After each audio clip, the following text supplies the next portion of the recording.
तो अब हम आगे पहुंच चुके हैं डियर स्टूडेंट्स, हम आगे पहुंच चुके हैं पेज नंबर 166 और क्वेश्चन नंबर 4। आप यहाँ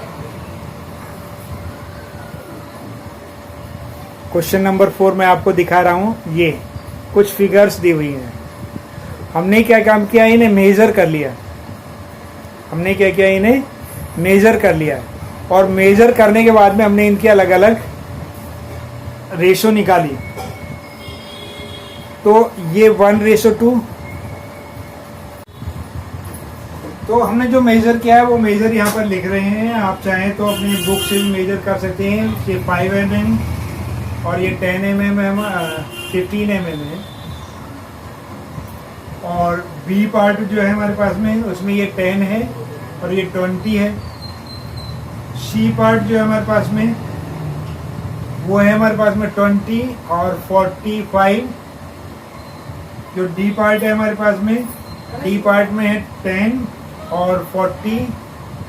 और जो ई पार्ट है उसमें 5 है और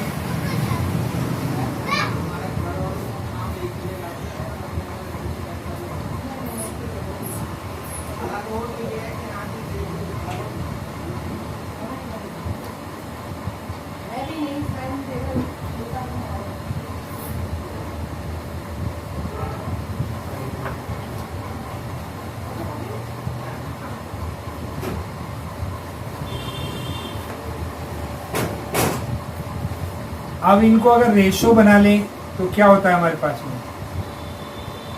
ये कितना लिखा हमने 5/15।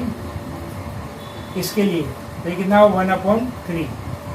इसके लिए क्या होगा हमारे पास में 10/20 यानी कि 1/2।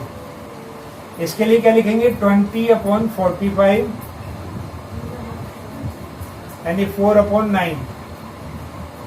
इसके लिए कितना लिखेंगे 10/40 यानी कि 1/4। इसके लिए क्या लिखेंगे 5/15 यानी कि 1/3। यानी कि ये जो रेशो है हमारे पास में ए की और ई की रेशो जो है वो सेम है। बस यही करने के लिए बोला है, बस आपको मेजर करना है इसे। और मेजर हमने आपको चित्र में दिखा दिया है। आप एक एक करके मेजर करके भी लिख सकते हैं और चित्र से भी लिख सकते हैं। तो ये चीज़ भी आपको समझ में आ गई होगी। तो फिर से बेस्ट ऑफ लक।